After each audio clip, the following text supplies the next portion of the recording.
Every time a civilization reaches the pinnacle of its decadence, we return to restore the balance. Gotham isn't beyond saving. Give me more time. There are good people here. You are defending a city so corrupt we have infiltrated every level of its infrastructure. Welcome back to Thinking Critical. This is Wes. Now, Superman has certainly been in the news lately, but there are more than just there are more Supermen than just John Kent. In fact, there are 4 other Superman comics out, and I wanted to talk to my good friend Dylan from the Real Comic Book Gamer, the biggest Superman fan I know. How you doing, Dylan? I'm doing good. Thanks for having me back on, man. Well, I'm glad you could make it. It's actually been a couple minutes since we talked about comics. Now, a lot has obviously changed. We've got the Tom Taylor Superman Son of Kal-El series that is kind of sucking the air out of the Superman community as far as comic books. But hey, we're here to say it's not all that bad if you're a Superman fan. There are actually some pretty decent alternatives, 2 in particular. But we'll talk about Action Comics, Superman the Authority, which just ended, Superman versus Lobo, and Superman 78. Now, we got to talk about Action first. Obviously, that is the flagship title that actually still has Clark Kent. And I kind of noticed early during Philip Kennedy Johnson's run that they were definitely going to be breaking up the 2 comics. I was like, oh, one of these is going to be John Kent. The other book is going to be Clark Kent. What do you think about what Philip Kennedy Johnson is doing now that he is the sole man behind Clark Kent Action Comics? He's doing some great stuff right now. Even when he was doing just the Superman and Action Comics, if you read the Superman book, it was just a really good father-son story. And then with Action Comics, he's telling this like super mega like epic storyline with Warworld. And if you've read The Last God, you know the man loves his world building, and he is adding a lot of lore to Warworld. And I think he's going to make Mongol one of the premier Superman villains now, because like back during like Superman Exile, Mongol was great. He was a really good villain, but since then he's fallen off. Like in the 2000s, he hasn't really done much. He has not been that big of a player, but with this, he's adding so much lore to it that I think he's going to make Mongol like a great villain. And the way he writes Clark is great. I've had very few complaints. I think he writes a really good Clark, and I like the Lois dynamic as well. And also John is actually tolerable in the book, unlike in some other books. But yeah, I'm very much happy with what Philip Kennedy Johnson's doing with Superman currently. What are your thoughts about them, kind of permanently, obviously, the illusion of change, them permanently sending Clark Kent off to Warworld with apparently is not going to return. At least that's what John Kent sees, because he was in the Legion of Superheroes and knows that this is essentially when Superman Clark Kent ceases to be reported on. He's no longer in existence as far as Earth's history. I think in universe, I think it's really stupid for Superman to do that, to go away forever. From just like a reader's perspective, I'm fine with it because of how much he was ruined by Bendis. So I'm like, okay, like with the Clark Kent persona getting destroyed and all these other things happening and what he did to John, Superman being off-world is honestly more interesting than him being on Earth because of what was done to him by Bendis. But yeah, so that's my 2 perspectives. In universe, stupid, Clark would never abandon Earth. That does not make sense. In Lois and his son. Exactly. Yeah, he wouldn't abandon everyone. But as a reader, I'm like, okay, this story's more interesting than the garbage pile we have on Earth with what Bendis left. So that's how I see it. Well, and he's done a pretty good job, Philip Kennedy Johnson, at least giving him a pretty logical reason to at least leave. Yeah. You've got these mysterious kind of Kryptonian of origin slaves. There are more of them on Warworld, and he needs to go and see what's going on and hopefully free them, because it has something to do with his history. Because there's a language there, and obviously there's some blanks that need to be filled in as far as what's going on with Mongol and Warworld. Yeah. The other big thing about Action that I like right now, and we don't get this every issue, but we're getting more than not, is the Daniel Sampry art. I never really had seen the name before. If I had seen his art, it never really stuck out to me. But the very first issue that I saw, Action Comics, Philip Kennedy Johnson with his art in it, it really stood out. I was like, this dude is a hell of a good Superman artist. Yeah, he's fantastic. He does a great job. Same. I had never really heard of him before, and then on this, he kills it. I really love it. And also, we're going to be getting the Last God artist Riccardo Federici taking over in, I believe, January, which he's one of those guys that, like, you pick up a book and you see his cover, and you're like, oh, the interiors aren't going to look anything like this. This is just the cover art. But he's going to be doing the interiors, so that's insane to me. Like, he is so good. So I'm sad that Daniel Sampere is leaving because he's so good, but the fact that we're getting another A-list artist to take over for him is great. Absolutely love Ricardo Federici, obviously on The Last God. I don't know that his art style really works for Superman on Earth, but going to World and being like a gladiator in like a more gritty circumstance definitely will make much more sense for the character. Yeah. Now, there is something that's going on with Action Comics, and it's going to kind of lead into the next one we're going to talk about. I still don't buy Superman ever working with the Authority. Even obviously, it's been shoehorned in on Phil Kennedy Johnson to include that into his story by some plans that were probably set in motion. It seems like a couple of years before he was ever on Superman. I see that he's trying, but I don't know that that part's succeeding. You know what I mean?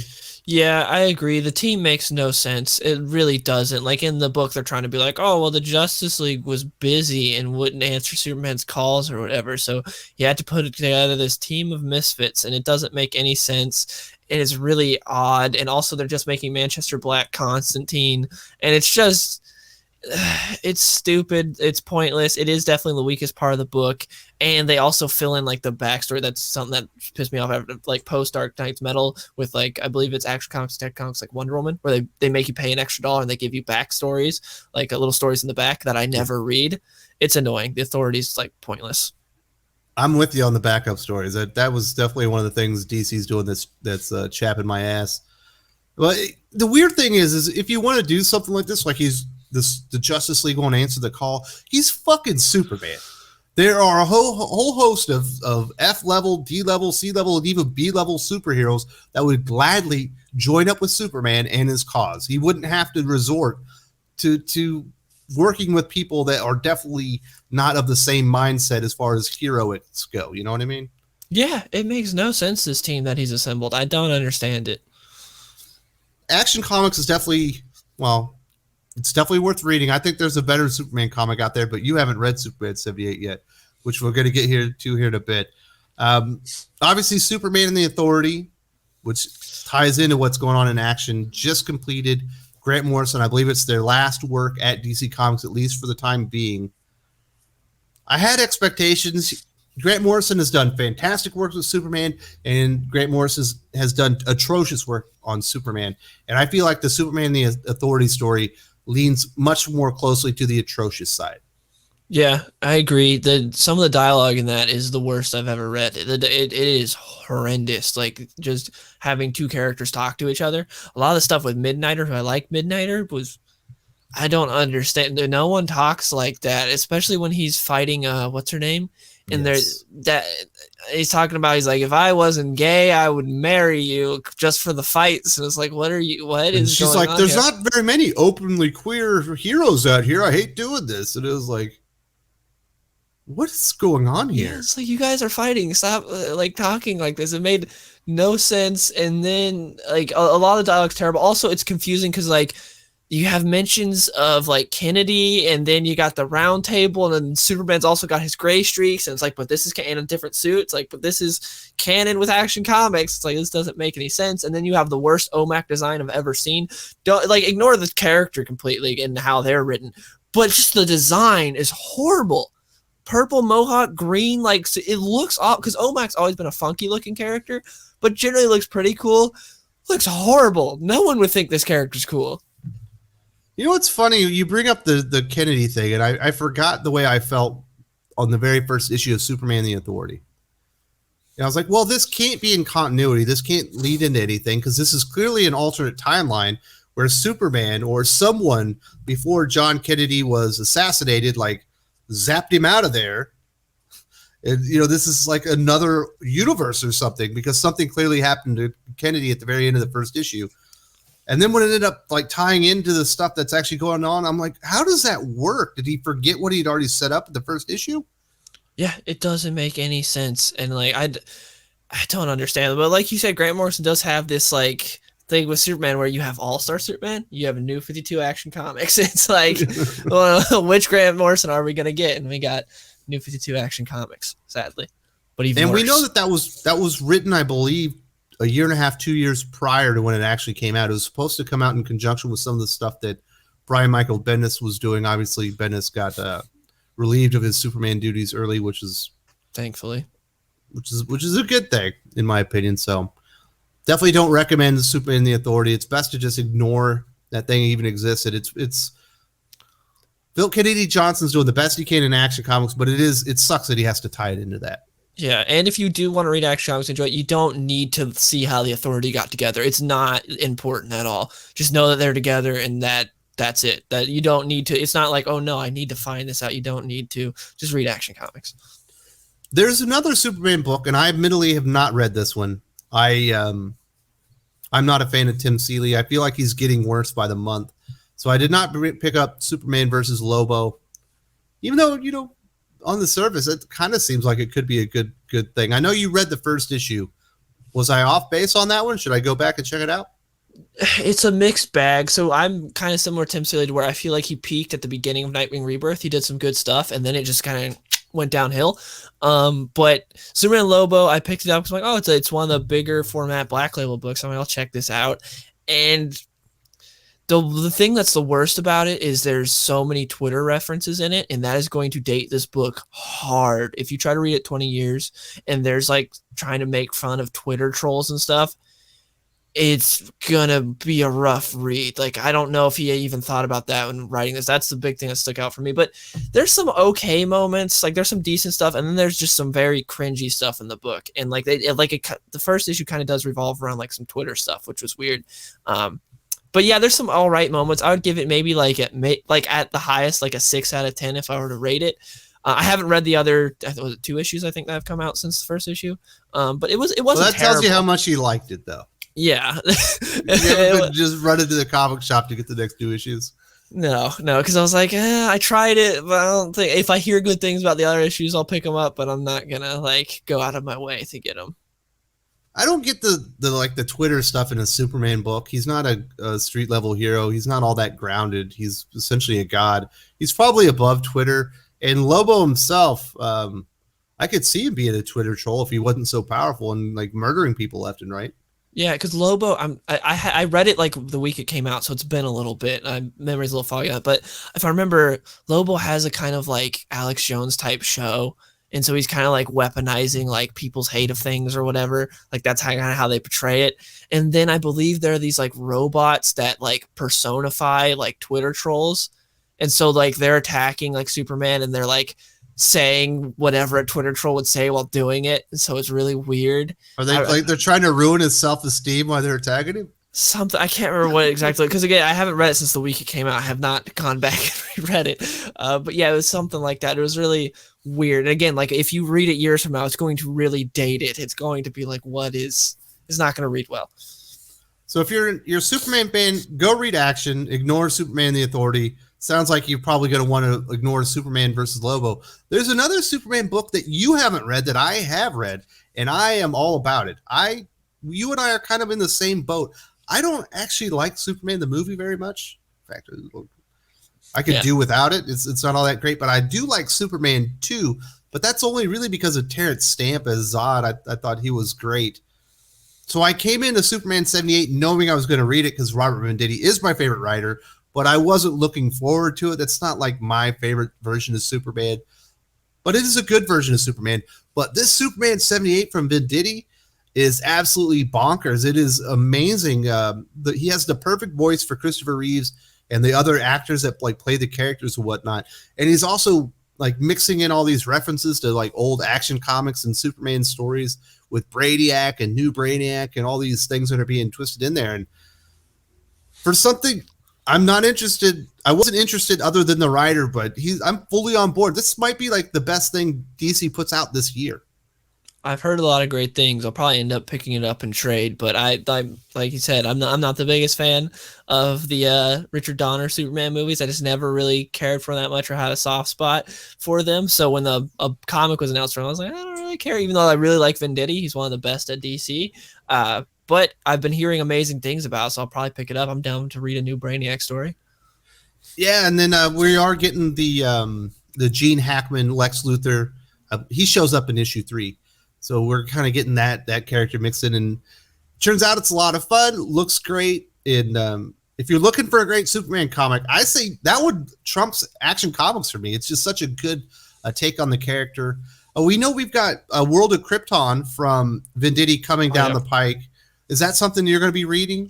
Yes, I'm gonna check it out. Yeah, I remember hearing about that, and I was like, I don't know about this book, but then I saw Venditti's name. I was like, oh, I'll check it out. If it was anyone else, I'm not sure, but Venditti, I feel like he's got something solid for it, so I'm excited to see what he does. Yeah, it's kind of like when they announced Batman the Knight, and you're like, oh, the origins of Bruce Wayne becoming Batman again. I was like, well, but it's Chip Zdarsky, so I guess I'll read it. Yeah, exactly. You know what I mean? It's not exactly the story I'm looking for, but it is the writer on a project that I'm excited for. But I do think if you pick up Superman 78, even being someone that's not fond of the movies like myself, you're going to think it's dope because it's a really good, really good comic book story. Obviously, there is the one other Superman comic out there, Superman Son of Kal-El. I've talked about it enough on my channel. When I was initially reviewing it from the first couple issues, even before the big announcement came out, I was like, this is one of the worst takes on Superman I've ever seen. He's definitely molding and changing the character that is John Kent. Obviously, John Kent is a newer character. But I did not like what he was doing in there. Obviously, you were a big Superman fan. You loved Super Son, so you're a big John Kent fan. You don't have to go into detail. Just what were your thoughts on Superman Son of Kal-El? It's horrible. When I did something similar when issue 2 came out, I made a video saying this book is horrible and I'm dropping it. So that was before the big announcement happened or anything like that. I was like, this book is horrendous because John comes off as like this spoiled brat that isn't appreciative of anything and is very dictator vibes. Like very much like authoritative, like you do anything wrong, you get the gulag. So that's not the John that I know at all. And then Superman, like the issue when he appears, is also not Superman at all. It's very odd. He sees himself as an alien and not from Earth at all. You're talking about the line that everyone hates so much. He's like, "Why didn't you ever do anything, Dad?" He goes, "Well, I always felt like I was a visitor. You know, I wasn't really from around here, so I didn't feel like I could do anything." It's like, who is this? Yeah, it's not Superman. What's going on here? It makes no sense at all. Yeah. And then his love interest is a horrible character. Like if you want them to like the love interest, why not write a good one? Instead, he's just a stereotype, and then also he's getting powers to where he is impervious.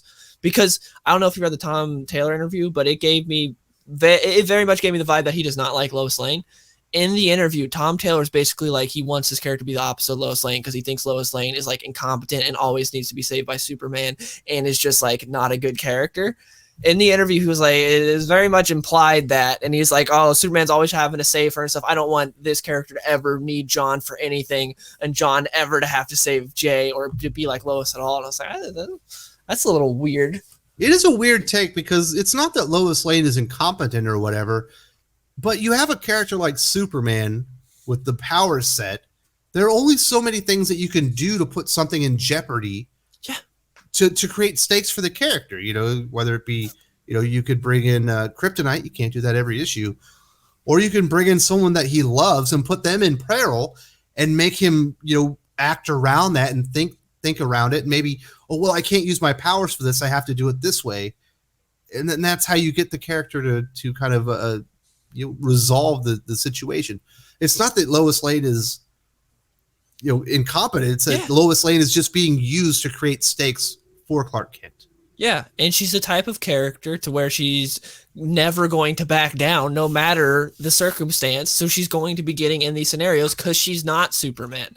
Like she's not Superman, she's not Batman, she's like not one of these characters. So it's like, I want to hear Tom Taylor talk crap about Aunt May.